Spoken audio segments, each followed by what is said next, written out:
He was a ghost who terrorized America for nearly 2 decades, a brilliant but reclusive bomber who communicated through cryptic letters and left a trail of fear and destruction in his wake. He was one of the most elusive serial killers in U.S. history, a man who saw the modern world as a plague and believed violence was the only cure. The FBI's relentless manhunt for the Unabomber was a puzzle with no pieces, until a simple family connection, a single act of betrayal, finally unmasked the monster hiding in the woods. The day was May 25, 1978, and the city of Chicago was bustling with a quiet, mundane energy. It was a day like any other, but it would mark the beginning of a reign of terror that would last for nearly 2 decades. The first bomb, a small, unassuming package, was found in a parking lot at the University of Illinois at Chicago. It was addressed to a professor, and it was a simple, rudimentary device. The professor, suspicious of the package, handed it to a campus police officer, who was injured when it exploded. It was a small incident, a minor blip on the radar, but it was the first clue in a hunt that would span 2 decades and thousands of man-hours. The bomber, who would later be known as the Unabomber, was a ghost. He left no fingerprints, no DNA, and no clear motive. His targets seemed random, a professor here, a computer scientist there. The bombs were all homemade, each one more complex and deadly than the last. He communicated through cryptic letters and manifestos, his words a blend of intellectual philosophy and a profound hatred for modern technology. The FBI, with no other choice, gave him a name, Unabomber, an acronym for university and airline bombing, the first 2 types of targets. The name was simple, but the man behind it was a mystery. The search for the Unabomber was a new kind of manhunt, a hunt for a ghost. The FBI had no profile, no clear motive, and no physical evidence. The only thing they had was the bomber's words, his thoughts, his philosophy. And so, they began a psychological hunt, a hunt for a man who saw the world as a problem that he had to solve, a man who believed violence was the only cure. The hunt for the Unabomber was not just a manhunt. It was a psychological puzzle, a puzzle with no pieces. For years, the FBI was a step behind. The bombs were becoming more sophisticated, and the targets, while seemingly random, were all linked by a single, terrifying theme. They were all connected to modern technology. The bomber's attacks were a terrifying reflection of his twisted ideology. He was not a common criminal. He was a philosopher who had declared war on the modern world. The FBI, in its frustration, was forced to confront a new kind of enemy, an enemy who was not motivated by money or power, but by a profound and pathological belief system. The FBI, with no other choice, began to build a psychological profile of the bomber. They called in their top profilers, their top linguists, and their top forensic scientists. They analyzed the materials used in the bombs, the handwriting on the envelopes, the cryptic letters sent to newspapers. They believed the bomber was a man of high intelligence, a loner with a deep-seated resentment for technology, and a man who was meticulously careful. They believed he was a man who lived in isolation, a man who had declared war on society. They believed he was a man who had to be stopped. But the psychological profile was a puzzle with no pieces. The bomber was a phantom, and his attacks were a terrifying reflection of his twisted mind. He was a man who was living in a world of his own creation, a world that was a mix of intellectual philosophy and a profound hatred for modern technology. He was a man who had to be stopped. In 1995, the bomber escalated his attacks. He sent a series of bombs to people who were working on computer-related projects. He sent a bomb to a California lobbyist for the timber industry. He sent a bomb to the president of the California Forestry Association. He sent a bomb to a professor at the University of Michigan. The attacks were becoming more frequent and more deadly. The FBI was in a race against time, a race to catch a man who was a ghost. In 1995, the Unabomber's war on society reached its terrifying climax. He sent a letter to the New York Times and the Washington Post, a letter that contained a terrifying ultimatum. He demanded that his manifesto, a 35,000-word essay titled Industrial Society and Its Future, be published in a major newspaper.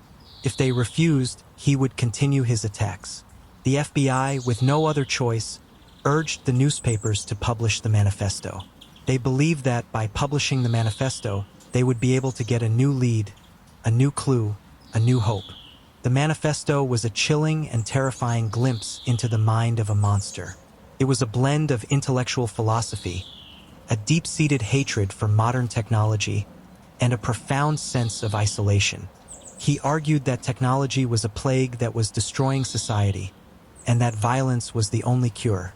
He argued that the modern world was a world of oppression, a world of control, a world that was a prison. He argued that the only way to be free was to destroy the system, to destroy the technology, to destroy the world.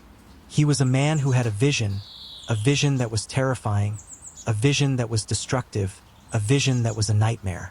The publication of the manifesto was a moment of profound and terrible reckoning.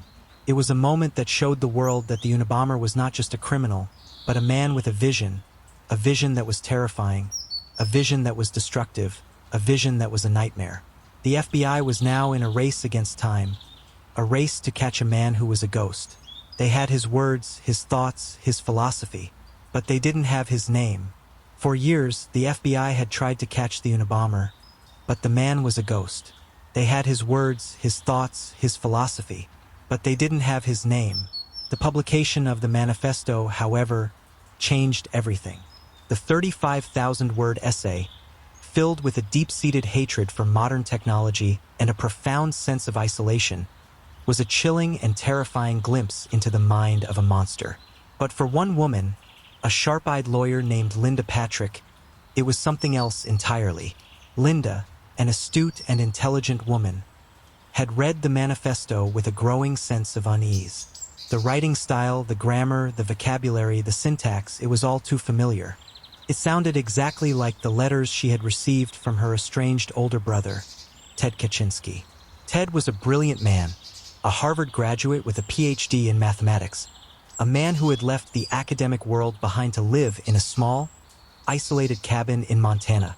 He was a man who had always been a reclusive, a man who had always expressed a deep-seated hatred for modern technology.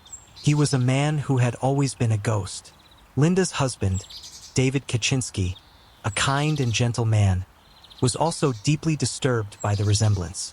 He and Linda had been worried about Ted for years. He was a man who had cut off all ties with his family, a man who was living a life of isolation. They had a painful and difficult choice to make. They had to decide whether to turn in their own brother, a man who they loved, but a man who they feared was a murderer. It was a choice that would tear their family apart, a choice that would change their lives forever. In a moment of profound courage, Linda and David made a decision. They went to the FBI and told them their suspicions. They handed over a stack of Ted's old letters that were filled with the same rhetoric, the same philosophy, the same profound sense of isolation as the manifesto. They knew they were betraying their brother, but they also knew they were doing the right thing. The hunt for the Unabomber was no longer a puzzle with no pieces. It was a puzzle with a single, horrifying piece, Ted Kaczynski.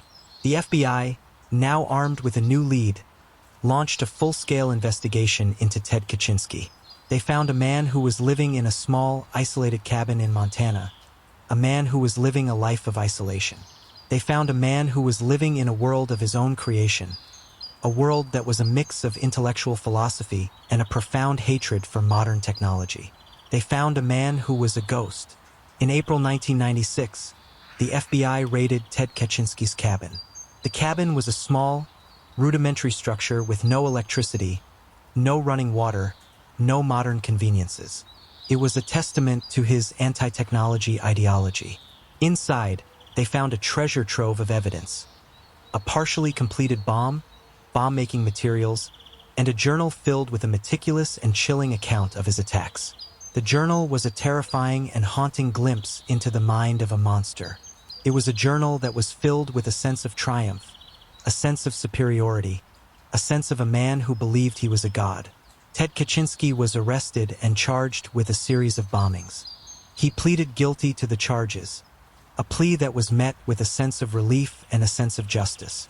He was sentenced to life in prison without the possibility of parole.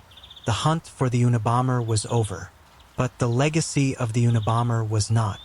His manifesto, a chilling and terrifying glimpse into the mind of a monster, has become a cult classic, a source of inspiration for a new generation of anti-technology radicals.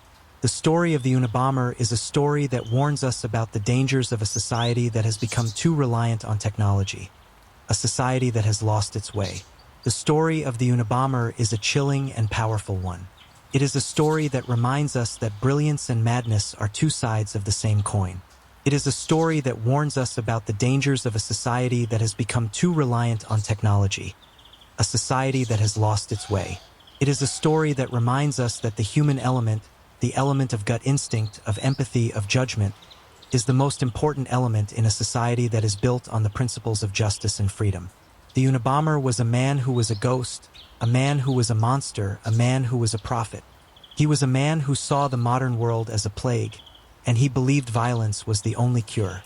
But in the end, it was not the FBI's technology, not the government's power, but a single family's courage and a single brother's betrayal that finally brought him to justice. The story of the Unabomber is a story that reminds us that even in the face of a great evil, hope and justice can prevail. Don't forget to hit the like button and subscribe to our channel for more stories that matter. Share this video with someone who needs to be reminded that even in the face of a great evil, hope and justice can prevail.